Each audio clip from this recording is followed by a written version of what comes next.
Hello, and as you can see, we are in the closing hours of Diablo 4. Now, everyone's ideas and general before the season starts ideas are in on their websites, spread across many different sources. And normally you'd have to go to all the different websites, check them all out, read them all through, but now you don't, because I've done that for you. I've gone through and checked out what the majority of the websites have listed certain builds and where they rank.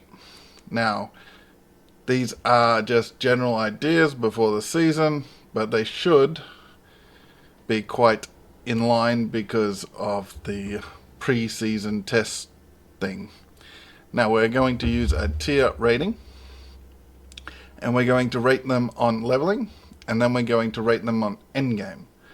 This may or may not surprise you. So, what do you think S, A, B, C, D tier will be? Or, in your mind, what is those tiers? Okay, we have leveling. This is purely to get your character going from level 1 to hopefully 100, but towards the end game, so you can interact with more of the league mechanic and the should be core changes. Obviously, we'll see season 4 and onwards whether they stay with what's going to change with the lootreborn. Now, we'll start with the lonely barbarian since he's first. The most generally placed build with confidence. Now, there are other builds, but over the course of the different websites, and just to list a few, the Max Roll, Icy Veins, so we got Max Roll, Diablo 4 builds, we have Icy Veins, we have Mob Analytics, and we have looked at the general consensus on the builds and then the confidence behind the builds. There are other builds that are listed that if everything goes right, you get all the gear, then they'll probably be listed high or low. But these are the confident builds where, regardless of what happens, these should be where they are. So, as I said, we'll start with the Barb. And the general gist was Upheaval Barb was your level starter. Now, this is like A minus B plus. We'll stick him in B. Now, the Barbarian is not the go-to character this league because of some of the other changes, but he is strong enough that you can level. The changes should mean that a lot of these builds you'll be able to at least get a character going, maybe collect some gear for a second character. Similar to PoE, you do a level of character, get your gear, then you start a new character, and that's your league character. So, this league might be a little different how you play it. But the Lonely Barb gets a B. Now we'll start with the next one, which is Pulverized Druid. Now, Druid did not have many leveling confidence across the board. The Pulverize was the build with the most confidence. That wasn't exactly awesome either. It's a C. Now, one might see a general gist of the fact that they're a little bit slower, and then if they don't come into their power quick enough and you can just go bam bam bam bam bam bam bam, then the builds are generally going to be lower ranked. Now, if you don't care about speed, you just want to play a certain character and once you get high enough is good enough for you, then you could probably move Barbarian up to A and Druid up to B. But as it sits, the confidence in these builds aren't very good. Now, we'll actually skip to Sorceress.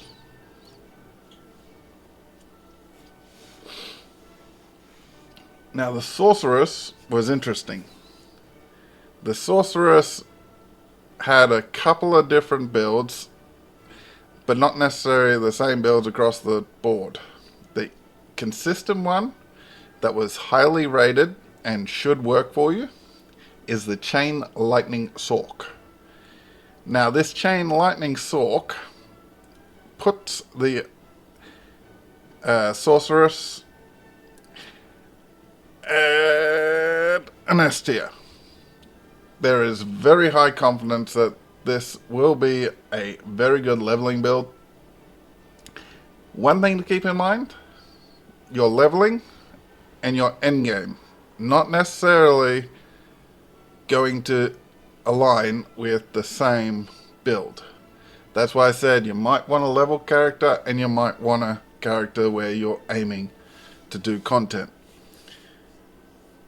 There are exceptions to this rule, but we have the Barbarian. Spoiler alert, the Barbarian Upheaval Barb is not the endgame Barb. The Druid, Pulverized Druid, is not the endgame Druid. The Sorceress, Chain Lightning Sorceress, is not the endgame Sorceress.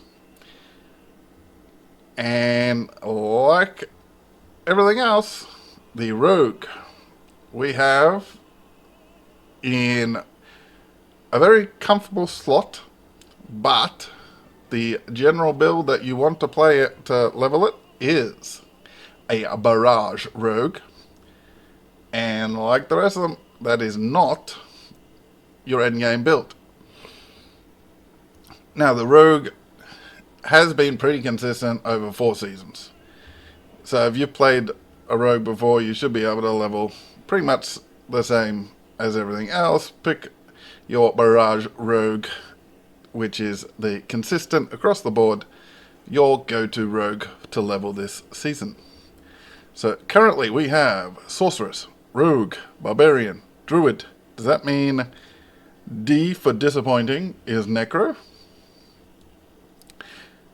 Unfortunately, for anyone who doesn't like Necros, no. The Necro is up at S tier across the board. It is quite amazing to see the confidence in the Necromancer. The other builds, it's this one or that one, or different builds or different styles. Pretty much the Minion Summoner Necro was S tier across the board. Everyone believes that this is going to be one of the best leveling builds for the season. There is various different ways to do it. The general idea is the Golem Mastery. Get as many levels in that as possible. If you want to go slightly different, go Bone Spirit or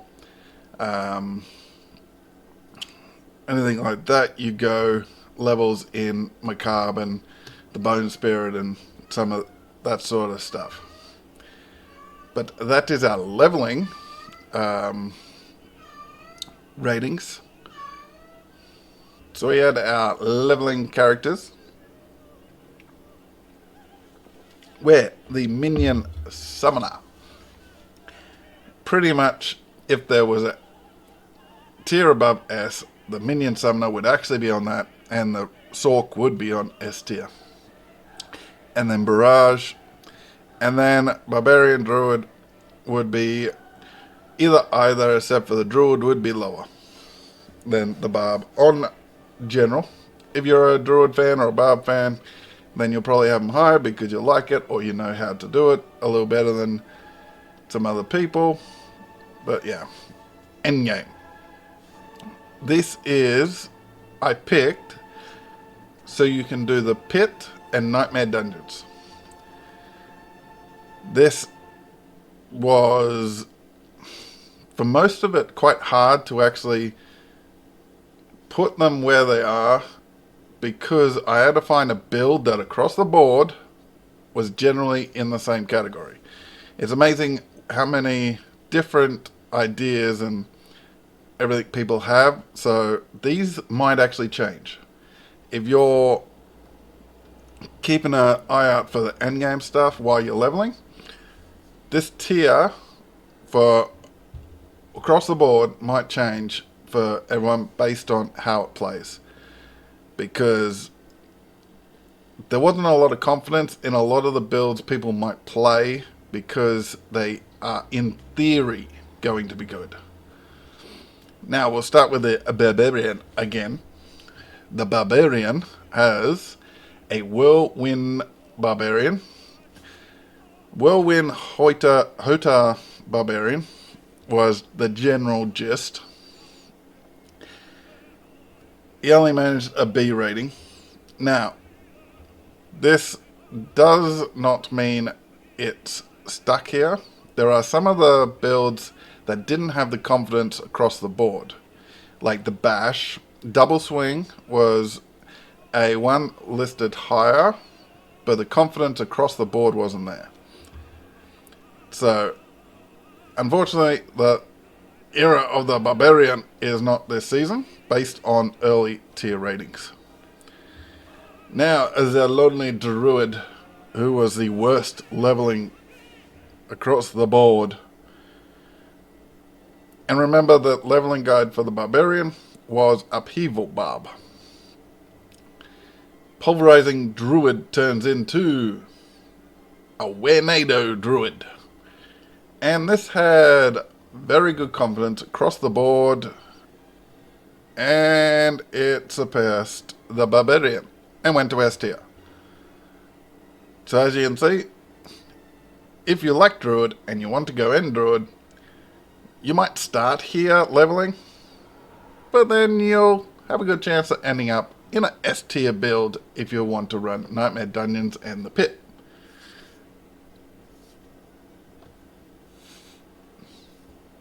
Now, this Wenado Druid was considered what's going to be a very good Druid build.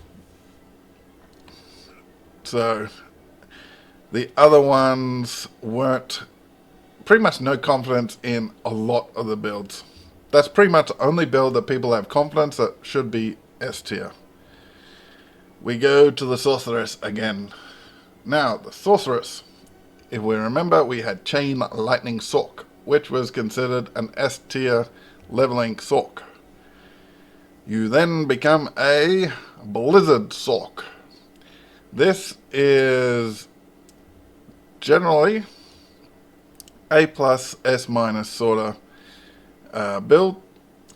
The confidence in it wasn't great, so I'm going to put it A.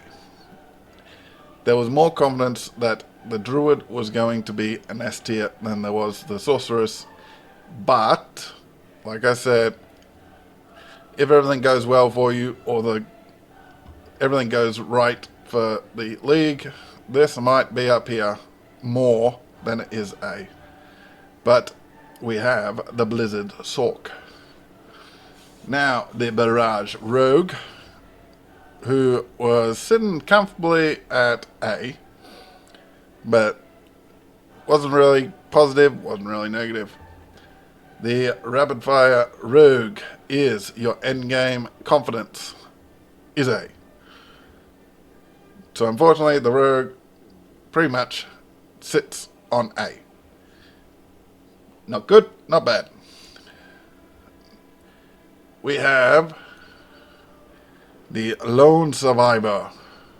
And, to note, the only build that you don't necessarily have to change. There are certain aspects, depending on how you go about your build, but you are playing a Summoner Necro still. That's the only one that had confidence across the board where you did not change the main character. So, we have a little bit of a mix-up. Not mix-up. Mix-up. So we have Druid Necromancer as your go-tos. We have Sorceress Rogue as your, should be good. and the barbarian at B for barbarian. Maybe that's deliberate. Maybe he's just hiding in the B tier. But some of the example builds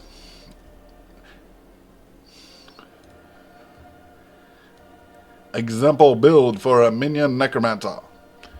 Now, this is just a build from different websites, so I'm showing various different ideas from different people. This is obviously with Reap and come down for Blight, taking some of this and there, got the Bone Prison, got 5 in Decrepancy, Creptify. As we go down, we got itemization, increasing the amount of damage our minions do while you are close to them. Obviously, this is just one angle where you can go, but this is what your endgame tree looks like as one example for the Minion Necromancer endgame. Now your Wenado Druid, as you can see from Rob. We have some Wind Shear. And we got some Tornado.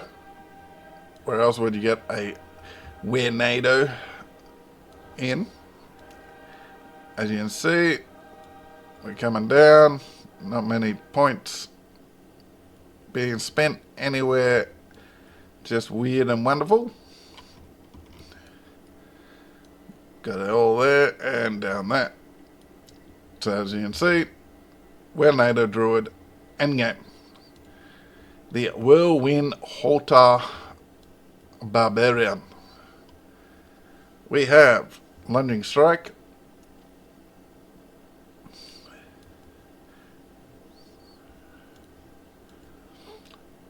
We have Lunging Strike, Whirlwind, Hammer of the Ancients, Rally Cry, Challenging Shout, and War Cry. We have to keep coming down, and then we got Wrath of the Berserker. So as you can see, I'll just scroll up. And as I said, Whirlwind Halter Barbarian.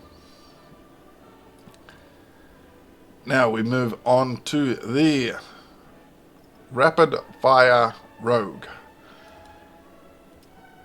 This is one example. There's obviously many different ideas and confidence levels of it, but let's have a look. We have Puncture to, what do you know, Rapid Fire for a Rapid Fire Rogue. Penetrating Shot. We have some Shadow Step Dash. Dark Shroud, Cold Imbuement, and some of this and that. So let's go up. Obviously, if you want a more in-depth, I'm not going to take the individual builds and try to sell them as my own. This is an example of a rapid fire rogue. And if you're intrigued in the actual builds, these are the websites where you can find them. And then we have the Blizzard Sorcerer. And if I actually get up to the start, we have some Firebolt. Then we got to come down here. Got some Flame Shield, Teleport, Ice Armor, and Frost Nova. Then we got to skip a bit more. The Blizzard. And then we have some gear adding to Frost skills do damage to elites. And then obviously taking that Mastery. Now, as you can see, even this says Variant 1. So, thinking it might change as they get into it and they actually see the league mechanic probably. But, that's your endgame tier. Just to remind you, the leveling tier was Minion Necro. Was S tier. Barrage Rogue was A tier. Chain Lightning Sork was S tier. Upheaval Barb was B for Barb. Pulverizing Druid was C for... I don't know. Not saying I'm going to say. Endgame, we have Summoner, Necro, Minion, Golem. There's a couple of variants. More than likely you're going to boost your Golem mastery with levels. As you saw, you boost the damage of your minions. Wenado Druid, Rapid Fire Rogue. Wenado Druid was S, Rapid Fire Rogue was A, Blizzard Sork was S, and the Whirlwind Barb was B for Barb. So that is the tier list of, across the board, what I believe the confidence is high in. What do you think? And let me know what you believe will be S to D, and what are you playing? So catch you next time. Goodbye.